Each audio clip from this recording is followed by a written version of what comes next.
Hello everyone, how's it going? So Batman Cape Crusader, I finally finished season 1, and this review will contain spoilers. I feel like I need to talk about spoilers to talk about this show, but if I were to give this show a score, I would give it like an 8 out of 10. It's definitely really good. Not the best Batman show ever made. I still think that's Batman the Animated Series, similar with Superman the Animated Series. I'm kind of biased with that.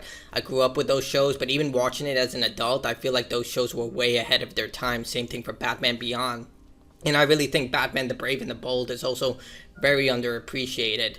But this show is actually really good, despite there was like a controversy with the gender swap penguin, but I'll get into that. But the show decides to take a different direction. Now let's talk about the first and foremost thing, the animation. The animation is still good. It's not great. I think Batman the Animated Series you can't replicate that animation style, mainly because studios simply don't want to go back to hand-drawn animation, which makes sense. It's a lot more expensive, time-consuming. Why do that when you have digital tools available? But that's something that simply cannot be replicated because of modern standards. It also, like, the best example I can give is not only comparing Batman the Animated Series to this one, but more Ed, Edd and Eddy. I know that's a bit of left field, but Ed, Edd and Eddy was the last hand-drawn cartoon, I believe, but you can definitely see the difference. Like, if you watched an episode from like before they went to school and after, but I think they also had some digital episodes before they went into school. But regardless, like, watch season 1, like an episode from season 1 or a clip, and watch one from the final episode, and you'll see what I mean. It's a lot cleaner, and because it doesn't have those imperfections, it loses a lot of heart. Another thing that the animation kind of just doesn't get right is the tone. Like, the first opening cinematic of this show, the opening scenes, they really do a really good job. It seems like they're trying to capture the animated series noir style, but unfortunately, after the first 10 minutes of the opening episode, it just gets too clean, too bright. You know what I'm talking about if you've seen the animated series. It seems more like Superman, the animated series, but again, without the imperfections and all that. It's really bright in comparison. It's almost like it was directed by two different art directors who didn't really know what to do, and they just decided to keep both styles, or it could just because of the time of day that they decide just to use those bright colors for that reason. But yeah, the colors get a little brighter, and there are certain episodes where the tone just absolutely changes, not only with the coloration but the presentation. They tried to combine both the animated series and the Brave and the Bold, in my opinion, where they try to go for campy and dark, very detective noir styles, and you can see the clash in the presentation, the animation, even the music. And it just seems it's being pulled from two different directions. Granted, it doesn't come at the cost of the show. It's still an absolutely brilliant show, but you definitely see that tug of war where they're trying to complement both sides. Don't get me wrong, this is not a kid's show. I mean, technically, you can even argue that the animated series is not a kid's show, but different standards back then. But in this show, it's definitely not a kid's show. They tried to play it off, especially with the Catwoman episode where it gets a little campy, but the opening episode has death. They literally have one of the most brutal deaths you can possibly imagine, and it's really well done. I would say, like, it tries to do what Batman the Animated Series did with its grotesque death scenes, but they decided to ramp it up to 10. That's why I'm like saying they're being pulled together by two different standards. Like, one is trying to be campy, the other is trying to be very dark and brutish. So yeah. Now let's talk about the story. Now, this isn't an established Batman. I would say it's more or less like, I would say, the last half of Batman Begins. Batman isn't exactly known by the public. They still think of him as a myth. That completely gets dismissed within the first episode, but he's been operating for like a few months. So this Batman is definitely different from other Batmans, and I kind of like it. This Batman, his walls are way higher. Like, Batman always had high walls, but in this one, they take it to an extreme. Like, I would say galactic high. Like, he doesn't let anyone in. Like, absolutely no one, not even Alfred. Which I think Alfred is portrayed... I am still very fickle when it comes to Alfred. Because, one, Alfred is fat in this one. I don't get why he's fat. He's supposed to be a former government spy. He's supposed to be a very athletic person. And they kind of depict that. He is able in one episode to go toe-to-toe with Batman, but it's kind of Batman holding back because he doesn't want to hurt Alfred, because there's a certain episode where Alfred ends up in a situation where he's forced to fight Batman. But I just felt like with Alfred's character, the design was way off. Like, he shouldn't be this chunky individual. He's supposed to be a very fit and lean person. All his depictions, as far as I know, has been always a fit and lean person because he's Batman's Batman. And it rubs me the wrong way in a lot of ways because it doesn't complement what the character is.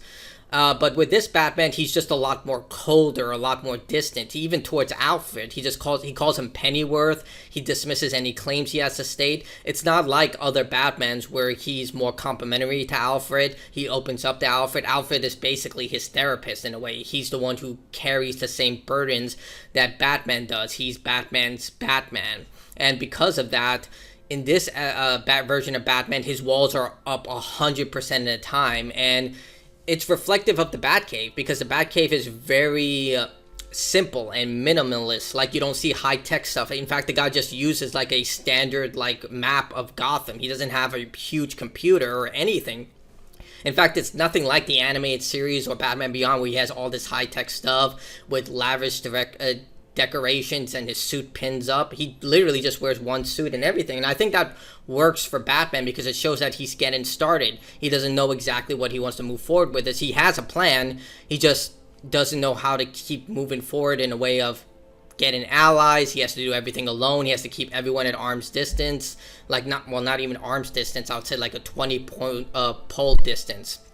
But I like this iteration of Batman because it still is faithful to the character. And even though Batman dismisses Alfred in a lot of ways, there are moments where he's just like, I can't do this without you. I need you. He does it in very subtle ways or very small, direct ways. But Alfred knows this. Alfred is aware of that. But you can also see that Alfred is a bit afraid of him. Like, the way they take the traumatizing event between his parents, they do it in a very different way. Whereas in the other series, Alfred allows Bruce to find himself to eventually become Batman.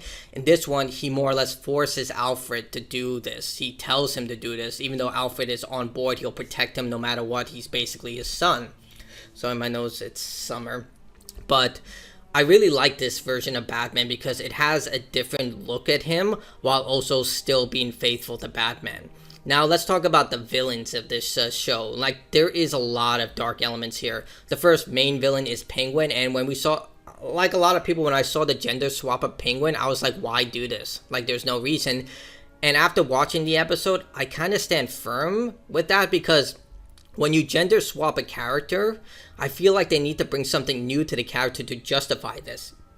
In this episode, they show that this Penguin has sons, and the sons are basically obedient to her to a degree. They're very, let's just say, troubled in a way. They still call her mama and stuff like that. God, why is my nose itching so much?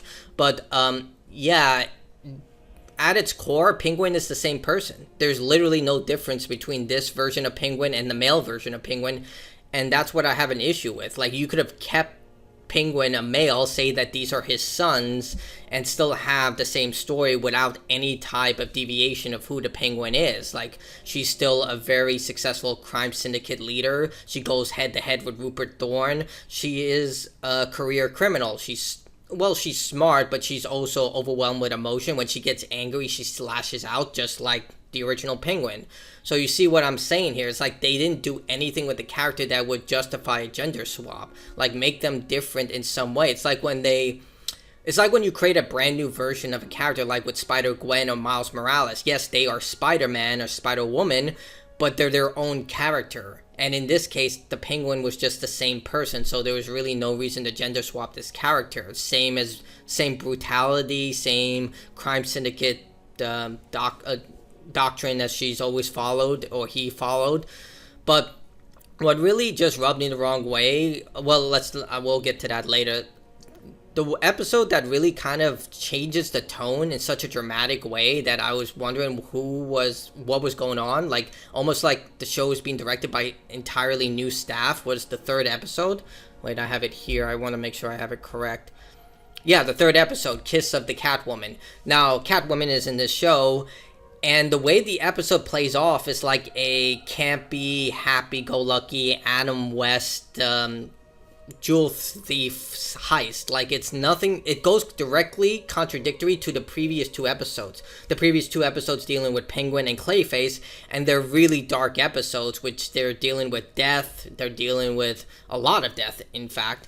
So when you get to the Catwoman episode, it's like an episode out of Batman Brave and the Bold, which nothing wrong against that. Like I said, I think it's a really underrated Batman show, but it just goes so radically against what the tone of this show has set. Like, they even took the costume from Batman Brave and the Bold. Selene is very campy, very gold-lucky. Even her car is literally like just a joke car where she's just playing this game with Batman. And yeah, Batman doesn't see her as a threat. She's not a dangerous criminal. Yes, she's stealing from people, but she's not doing anything extreme. Like, I think the most extreme thing she does is kidnap someone else's cat. But at her core, it literally just plays out like an episode of Batman Brave and the Bold, which, nothing against it, it's a okay episode, but it just contradicts everything, especially when you get to the next episode, which deals with not Firefly, but the guy's called Firebug. He's basically Firefly. He's just a smaller version of him where he believes, like, everything needs to be cleansed by flame, and it's really disturbing because when the guy puts on the suit and everything, he literally sees people on fire, like children, adults, all of them that need to be cleansed by flame, and he just wants to burn everything alive. It's actually quite disturbing. So when you come from an episode like the Catwoman episode, even the previous episode with Clayface, and then you come to this episode with Firebug, it's like such a massive tone difference that I don't know if they got like a different director to make this episode. I wouldn't be surprised if they did. But I also like that they did take some liberties with certain characters, such as Bullock. Like, Bullock has always been a edge-of-the-wall character. Like, he's always been depicted as someone who bends the rules, but was never depicted as really dirty, at least in the animated series. I think he was dirty in the Christopher Nolan series, but in the animated series, he was shown to be brutish, he was seen to be aggressive, but he was never dirty. He was always on the straight and narrow, and he was always the type of person who believed he didn't deserve anything in life. He didn't deserve to be happy, and this was the only way that he can find peace in his life, to actually put away criminals. But in this one, he's dirty. Like, he literally has a partner and they work for Rupert Thorne, and it's black and white in that situation. There are a few nods to, like, I guess sexism in this series, like with Detective Montoya, which she was dirty in the Christopher Nolan series, but it was because her mother's hospital bills were getting out of control. In this one, she's 100% on the straight and narrow. Well, not entirely straight. She's depicted to be either bisexual or lesbian, but we'll get into that, which is the worst episode in my opinion. But yeah, they kind of make a nods at her being a woman and stuff like that, which I feel like is completely out of left field. It just kind of happens because I never saw Bullock as someone who was sexist, but in this one, he's kind of depicted as that. Like, who will listen to a broad? And then Commissioner Gordon is just like, hey, she is leading this case. You will show her respect. And Commissioner Gordon, I don't know how I feel about him because he's black in this series, and I get he was black in the previous Batman movie, The Batman. But in this one, again, no different between the character. He's literally the same character. He's very honorable. He sees things in black and white. He doesn't care for criminals. He doesn't take bribes. He's basically the best cop in Gotham City. But he's kind of shown as very fickle. Like, at one hand, Commissioner Gordon is supposed to be a very, very good cop. But in this one, I don't know how I feel about him. He kind of, like, goes on the wall. I don't know. It just seems like he's a character of circumstance, not really a real detective and cop, not like the Dark Knight Rises where you see him actively trying to take part in the narrative. And here he kind of just is there for the reason of the story rather than him actively taking part in it. Like, there's an assassination attempt on him and all that. So Barbara Gordon is also there, but she's also like butting heads with her dad between how to handle criminals in Gotham City, where she sees it in shades of gray. He sees it in black and white, which I think is a good character dynamic. It shows that her father's very rigid in his ways, where she's trying to change Gotham City for the better. There's also this type of really out of left field classist argument where Detective Montoya, despite being really good friends with Barbara Gordon, just calls her like a rich elite out of nowhere. She's like, yeah, you rich elitists just left Gotham to do in its own criminal activities while you go live in high luxury. I'm like, wow, this came out of nowhere. Like, you two are supposed to be very close friends. You go out to dinner and lunch, you talk to each other, and it's just like, now you two are like, have this kind of, it's just like one of those things where the writers snuck in this type of SJW context for absolutely no reason. Like, it literally comes out of nowhere. There is no reason for this to happen. It happens, and then it's almost immediately dropped, and they go back to just being best friends. So there is stuff like that that I felt like were not necessary within the overall show, and they kind of just sneak it in there. But it does break up the story in a way that not really complementary to the overall narrative.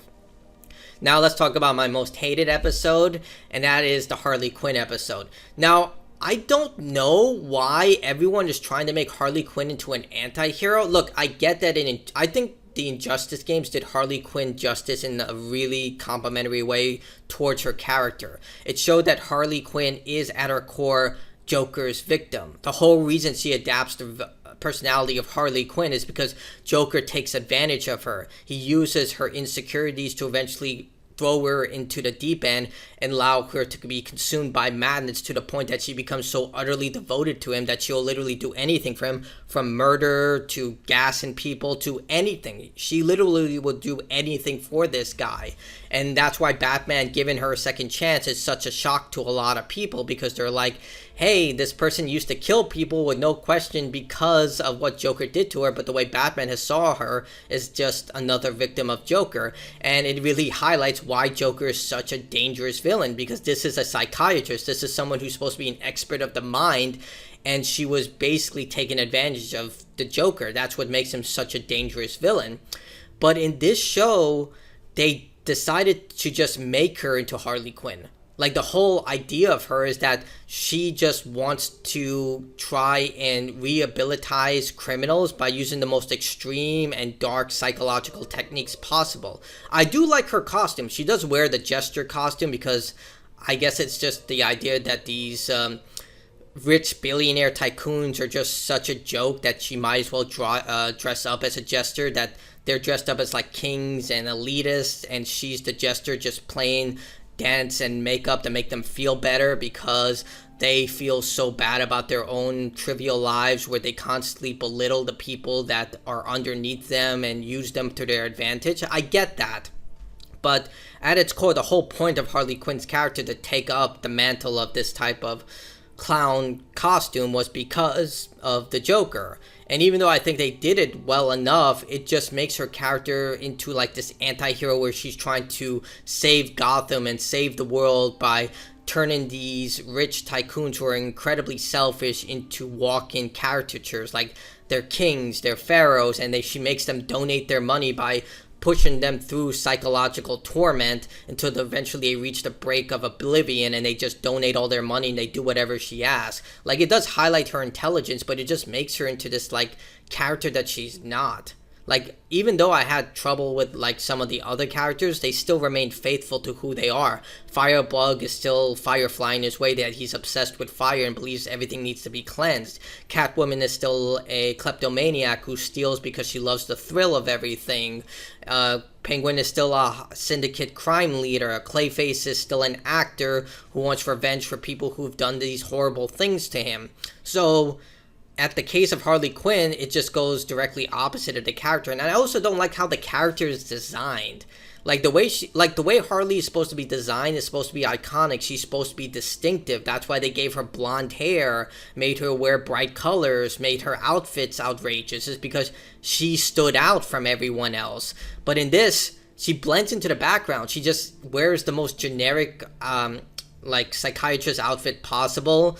And she just doesn't look like unique in any way, and it really just hurt me to a core. And like I stated, they tried to make her into an anti-hero because she and Montoya have this type of romance, which again, I'm just like, it comes kind of out of nowhere, but it also is highlighted. Like, Montoya is like clearly shown that she has a crush on Dr. Quinzel, and then they go out to dinner, and then again, it's kind of like a forced romance, like Evie Frey and that guy from Assassin's Creed Syndicate. It doesn't really go anywhere, and it makes no sense why they would even like each other. I guess they're just sexually attracted to one another, which is fine, but the way they play it out, it's like it's supposed to be emotionally connected. And then when the episode ends, she calls Montoya and tells her, hey, I wish we could go out on that second date, but we can't because she has to go into hiding after the episode. So I really didn't like what they did with Harley Quinn. She is not an anti-hero. Like, she doesn't do these things because she wants to help people and save the innocent. She is a violent killer. Like, I don't know how much more we have to drive this to the point. And then this series does the same thing. Maybe they might successfully change my mind later on, like the boys did with Sister Sage, but I just don't like this idea that everyone is keep trying to make Harley Quinn into an anti-hero. She's not. She's a violent, murderous psychopath. That's the whole point. That's what makes her rehabilitation that more profound when Batman tries to give her a second and a third chance. I know I went in a bit of a ramble there. It's just that I really don't like what they did with Harley Quinn here. Now, as the episode goes along, there are some filler episodes like Night Ride, which brings in supernatural elements into the series. And I kind of like it, but I kind of don't like it. But it's whatever. It's just to show that, hey, supernatural things do exist in this world. So I guess if they want to bring in Wonder Woman to this series, they can now, because she deals with a lot of supernatural things and gods and deities. So now they can open the gates for that type of system. But then again, the DC universe has already confirmed it. But it also shows that Batman is very open-ended when it comes to this stuff. When he sees something, even if he doesn't believe it, if all the facts lead up to this being a supernatural entity, it is a supernatural entity. Now, the way the series ends, it's okay. Like, I think the way that it leads up to the finale, it does definitely do a very good job of it. The main focus is Harvey Dent trying to clean up the city. This Harvey Dent is a lot more civil. He's kind of a tomboy, a very playboy-esque person in the way of, like Bruce Wayne in that way.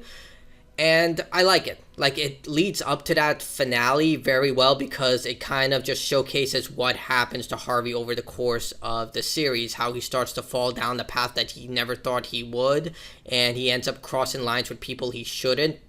It's not like with Big Bad Harv, in the sense of, like, you see that shift and he's always battled with this psychological issues. This one is kind of more instant, where he's just broken psychologically, and it complements Batman's character. With Batman, he's always been just hard through with everything. He always takes a sledgehammer to everything. He doesn't care what needs to be done. The job just needs to be done. Of course, he's not going to, kill anyone. He's not going to use guns, but it shows that he can be pushed over the edge, and I love that. And it shows that he went too far with Harvey. There's a great scene where he tries to get information from him by using his Bruce Wayne persona, and unfortunately it goes too far, and it shows that Batman is learning. He has to keep friendships. He has to show that these are people after all, and it highlights how of a useful person Alfred actually is to him, because also he pushes Alfred way too far and almost ends up losing him, and he tells him, I can't do this without you. He is Batman's Batman, and